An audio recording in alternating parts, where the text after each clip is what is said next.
Now we have learned about poles and zeros. We know that poles and zeros are critical complex frequencies, and at zero frequency,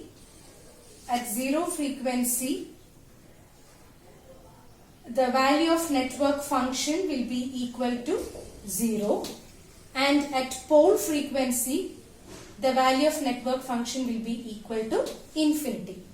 And between these frequencies, the 0 and pole frequency, there will be a finite non-zero value for the network function. Okay, now we'll see something more about this. Now let's first consider the driving point impedance, the network function driving point impedance. Okay. Now we know that Z of S is equal to V of S by I of S. Now when the value of S equal to pole frequency, at pole what will happen? Pole means the denominator should be equal to 0. That is, at pole frequency I of S equal to 0. That is, there will be a finite voltage for zero current. Correct? So at pole frequency there will be finite voltage at zero current. The current will be 0, but still there will be a finite voltage, meaning it is equivalent to an open circuit. So this pole frequency is also called as open circuit natural frequency, OCNF, open circuit natural frequency. Now this is the case at pole. Now let's see what will happen at zero frequency. Zero frequency means Vs is 0 for a finite current, correct? Now at zero frequency, the numerator is 0. That is, Vs is 0 for a finite current. We get finite current for zero voltage. Voltage is 0, but there is current, means it is equivalent to a short circuit. Or zero frequencies are otherwise called as short circuit natural frequency.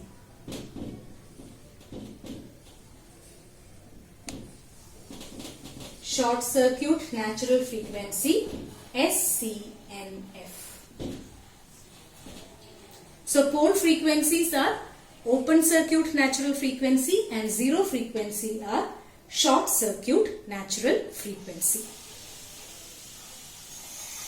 Now let's consider an inductance, that is Z of S, we can write it as S into L. So at 0 what will happen? At zero frequency Z of S will become equal to 0. That is, it is equivalent to, impedance is 0 means it is equivalent to a short circuit. Zero frequency is equivalent to short circuit. And what about at poles? At pole, S will be infinity. That is, Z of S will be infinity, which means this is equal to a open circuit. So when we consider impedance, then zero frequencies correspond to short circuit and pole frequencies correspond to open circuit. Next, let's see driving point admittance. That is, Y of S equal to I of S by V of S. Here what will happen at zero frequency? Let's consider zero frequency first. At zero frequency means the numerator should be 0. That is, I of S equal to 0 for a finite voltage. That is, there is voltage present but zero current. means this is equal to open circuit. That is, for admittance, the zero frequencies correspond to open circuit. Similarly, pole frequency. At pole frequency, what will happen? Pole frequency means the denominator will be 0, that is V of S equal to 0 for a finite current. That is, there is no potential difference, but there is a current flowing through it, means this is equal to short circuit. That is just the reverse of impedance. In admittance, zero frequency correspond to open circuit and pole frequency correspond to short circuit. Now let's consider an impedance. For example, say Y of S equal to, for a capacitor, what is Y of S? For a capacitor, Y of S equal to Cs. Z of S is 1 by Cs, or Y of S equal to C into S. Here again, at zero frequency, what will happen? Y of S will be equal to 0. Correct? That is, it corresponds to a open circuit. Whereas at pole frequency, pole frequency means it should be infinity. Y of S will be infinity. Admittance infinity means impedance is 0. So impedance 0 corresponds to a short circuit. So in general, at admittance, if we are considering admittance, the zero frequencies correspond to open circuit and pole frequency correspond to short circuit. So we discussed two different cases. One is driving point impedance, where the pole frequencies correspond to open circuit and zero frequency correspond to short circuit. Driving point admittance, it's just the reverse. The poles correspond to short circuit and zeros correspond to open circuit. Now we'll consider third case, a transfer function. Let's consider voltage transfer ratio. The voltage transfer ratio. Okay. We have learned that it is G21 of S equal to V2 of S by V1 of S. G21 of S is the transfer function. V2 of S is the output voltage in S domain and V1 of S is the input voltage in S domain. So from this we can write V2 of S, the output voltage equal to the transfer function into the input applied. Okay. That is, the output voltage is obtained by the product of input voltage and transfer function. Now this can be expanded using partial fraction. We can write this as, in general we can write it as, say, sigma I equal to 1 to n Ki by S minus Pi plus sigma j equal to 1 to m Kj by S minus Pj. So what I have done is, I have written the standard equation for transfer function, voltage transfer ratio, V2 of S by V1 of S. Then from there, I have written the equation for output voltage in terms of transfer function. Output voltage equal to product of transfer function and input voltage. Now this is a product which can be expressed as sum using partial fraction. And here, this means there are n number of poles for G21 of S and m number of poles for V1 of S. Now the complex frequencies corresponding to Pi. Pi is correspond to the transfer function. Now the complex frequencies corresponding to Pi will yield the natural response of the system or the circuit. Natural response of the circuit. Okay. Whereas Pj, the poles corresponding to the input, will yield the forced response. Forced response of the circuit. And these magnitude Ki and Kj will determine the amplitude of the response. These parameters Ki and Kj, will define the or will determine the amplitude of the response. The amplitude of the output. Response means output. It will determine amplitude of the response. So we can conclude that the poles will determine. Now when we take the time domain response from this, we'll see that these poles will determine the time variation of the response. Okay, the poles will determine the time response,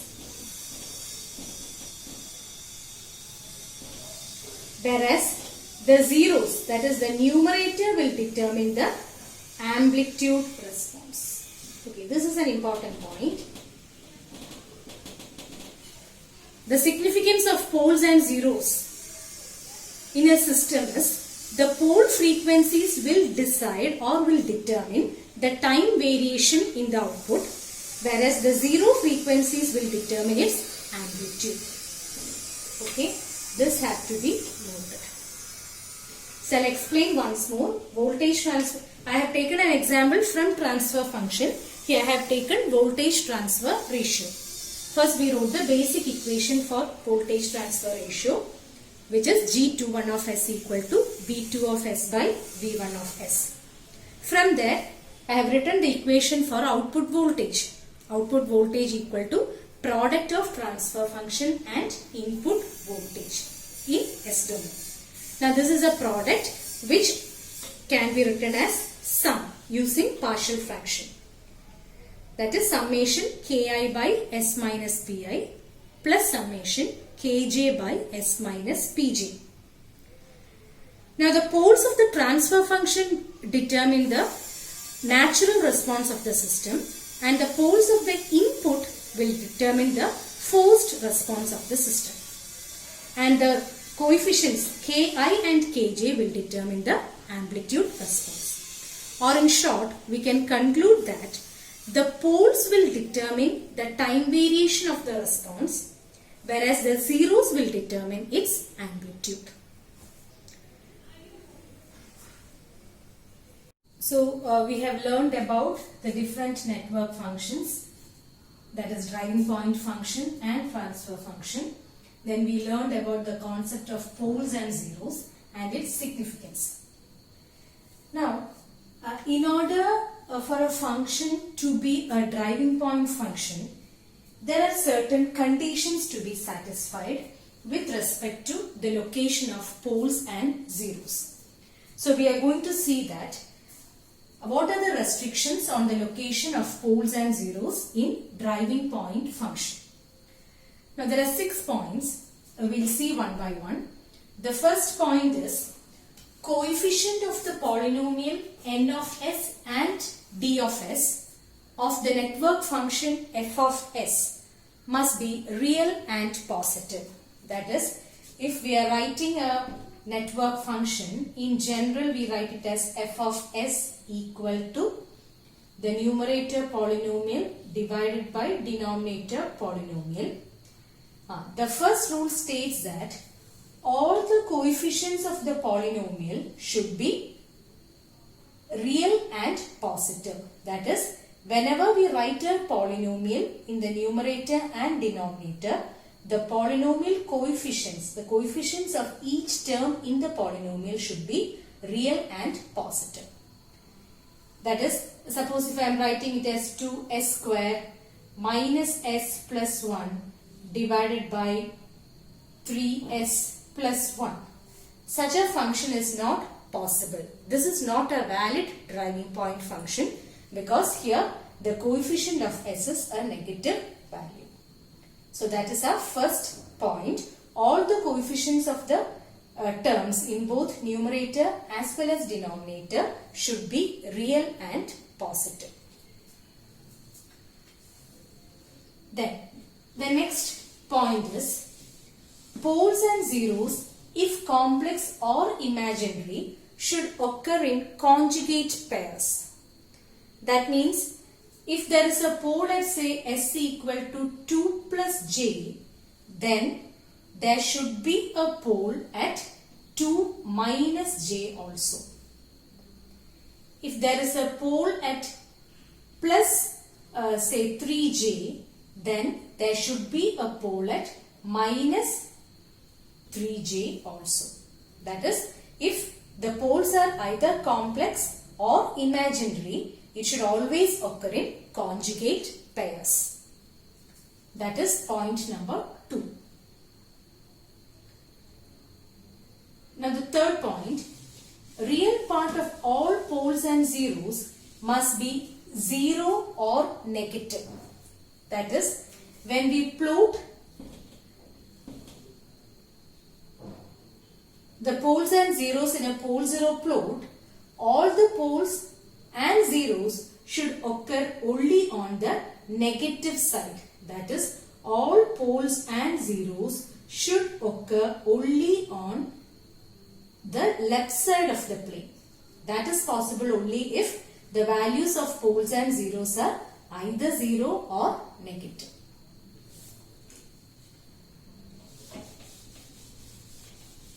If any of the, when you find out, say suppose I am giving a function, say n of s equal to s minus 2 divided by s plus 1.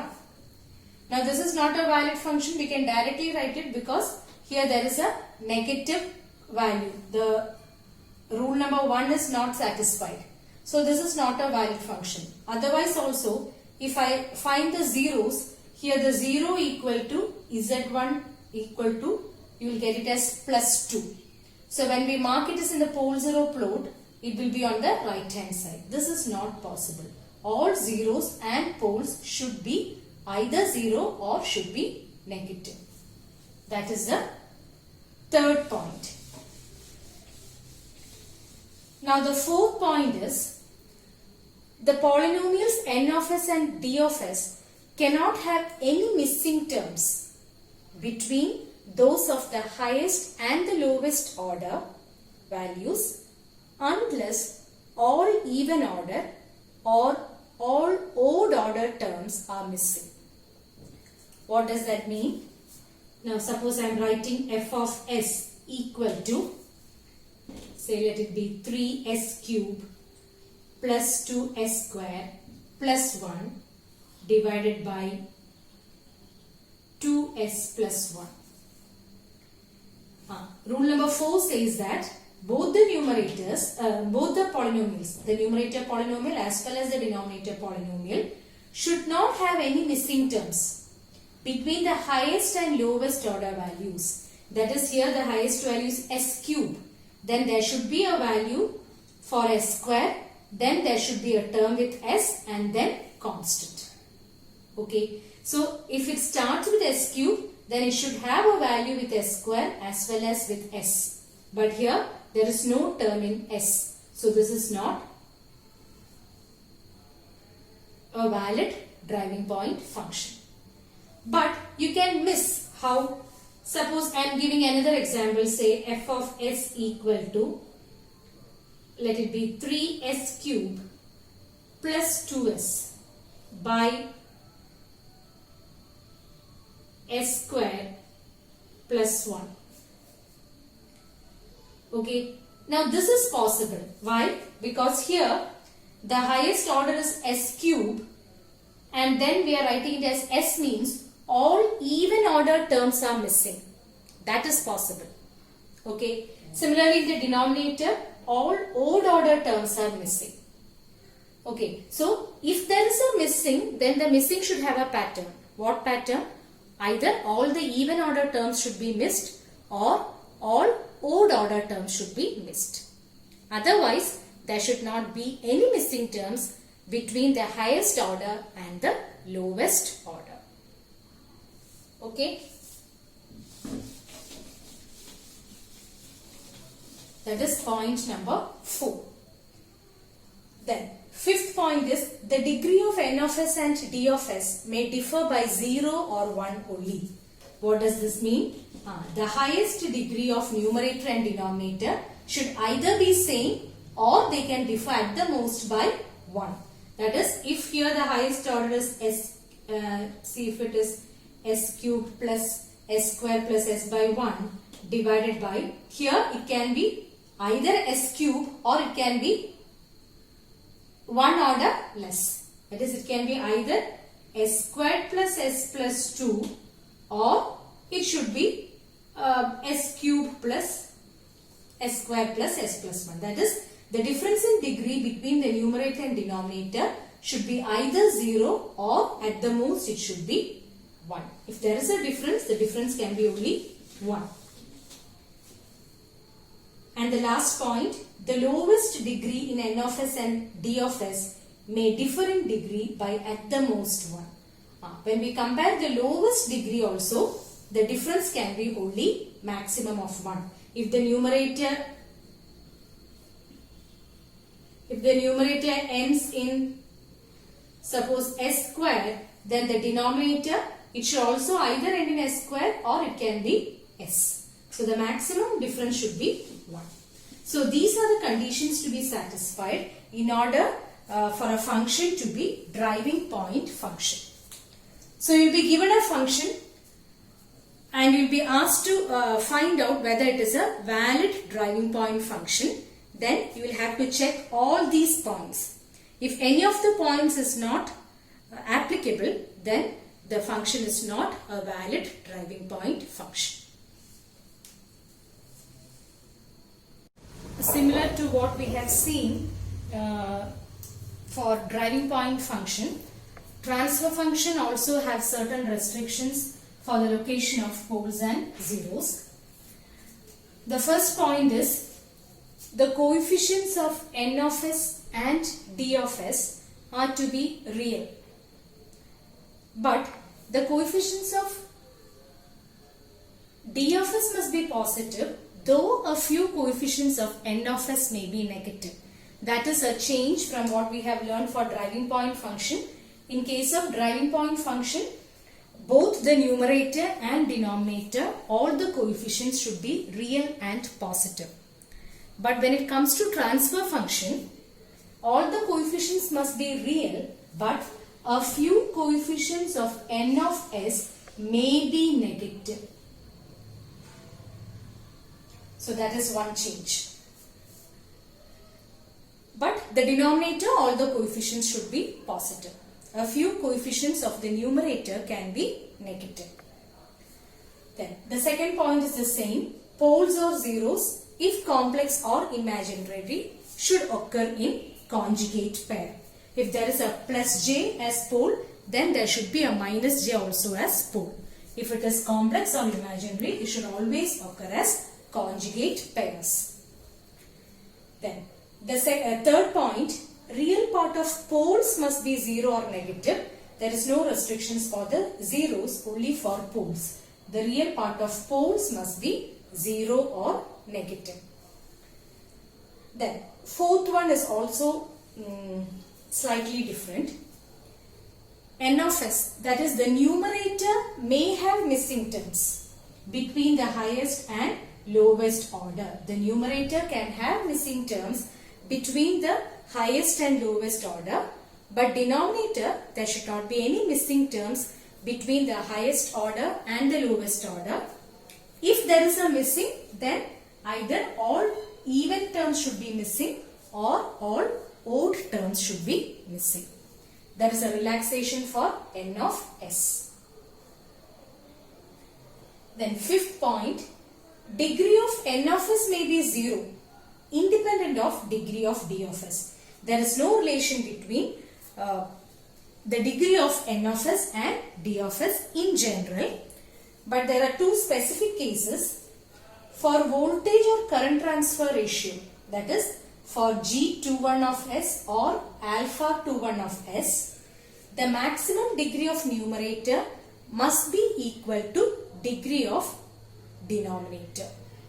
That is, both numerator and denominator should have the same degree if it is a voltage transfer function or current transfer function. And the seventh one is for transfer impedance or admittance, then the maximum degree of numerator should be equal to degree of denominator plus 1, or numerator should have it can be either equal or the difference should be, the numerator can have 1 degree more compared to the denominator. So these are the rules for the restriction of location of poles and zeros in transfer function. So when you are given a function, first check whether the given function is a transfer function or driving point function, and then check whether each of the conditions is satisfied. If any one of the conditions is not satisfied, then it is not a valid transfer function. So now we will do a few problems. The question is, check whether the following driving point immitance is valid. By driving point immitance we mean it can be either driving point impedance or driving point admittance. So the first question is 5s raised to 4 plus 3s square minus 2s plus 1 the whole divided by s square plus 6s plus 20. So we have set of 6 rules for driving point function. We will check one by one and see whether each of the rule is followed. Now what is the first rule? The first rule is the coefficients of both numerator and denominator should be real and positive.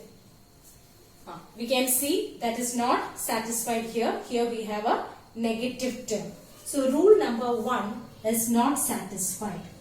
So this is not a valid function obviously, but we will check what about the other conditions. Now let's leave the poles and zeros value. Let's move on to the fourth rule.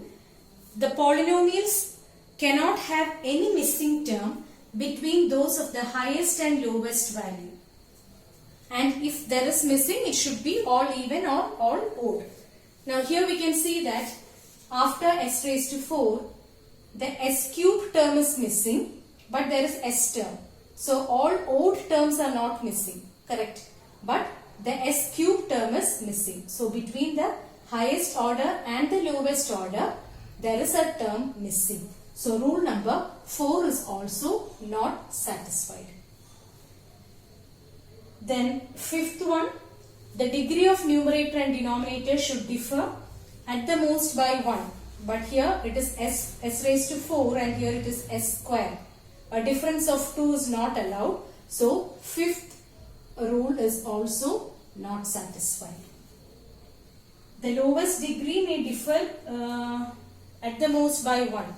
That is satisfied here. It is the same. The lowest degree is same. So rule number 1, 4 and 5 are not satisfied. So this is not a valid function. So this is not valid.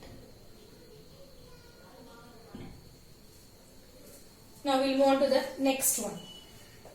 The question is s cube plus s square plus 5s plus 2 divided by s raised to 4 plus 6s cube plus 9s square. Here the first rule is satisfied. All the coefficients are real and positive. What about the fourth one? There are no missing terms here between the highest and lowest. S cube, s square, s and constant. Here s raised to 4, s cube and s square. There is no missing term between the highest and the lowest degree.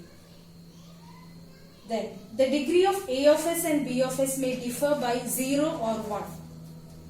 The difference is 1. So that is also satisfied. the lowest degree between the numerator and denominator may differ at the most by 1. But here it is a constant s raised to 0. Here it is s square. So the last rule is not satisfied. Sixth rule is not satisfied, and hence this is not valid. See, for the exam, you will have to write these, not the numbers, you will have to write down which rule is not satisfied. Okay. Now the next question. S square plus 3s plus 2 by s square plus 6s plus 2. All the coefficients are real and positive. The first rule is satisfied. Then there are no missing terms between the highest and lowest order. S square, s constant. S square, s constant. Both are having the same degree. That is satisfied.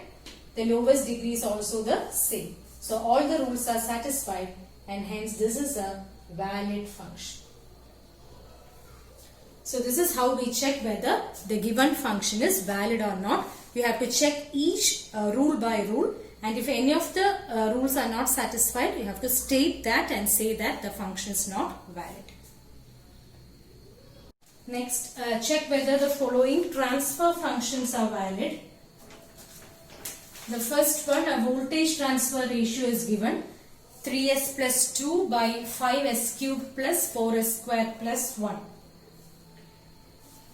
Rule number 1 is satisfied. All the functions are real and positive. Then a of s may have missing terms. Okay, so we need to look into that. That is, a numerator can have missing terms, but here again there are no missing terms. It is 3s plus 2. So it is valid. The denominator should not have any missing terms. Here there is a missing term, correct? S cube 4s square. The s term is missing. So there is missing term in the denominator. That is, rule number 4 is not satisfied. Then the degree of numerator must be 0 or independent, maybe 0. Okay, we need to look into that. Then the maximum degree of numerator and denominator, the maximum degree of numerator must be equal to degree of denominator.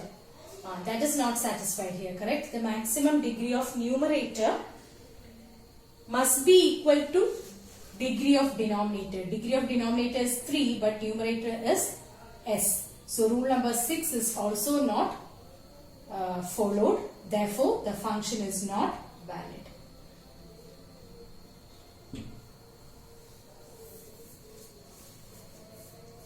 Then the second question, is Z21 of s equal to 1 by s cube plus 2s?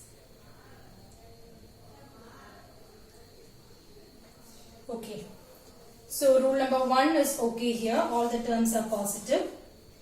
For rule number 4 is numerator can have missing terms, but denominator should not have any missing terms unless all even or all odd terms are missing. Here we can see that all even terms are missing. There is no s square term and there is no s raised to 0 term. So this is okay. There are only odd terms here. All the even terms are missing. So rule number 4 is satisfied. Then what about the rule for transfer impedance? It is said that the maximum degree of numerator must be equal to degree of denominator plus 1. That is not satisfied here. So the rule number 6 is not satisfied. Hence this is not valid.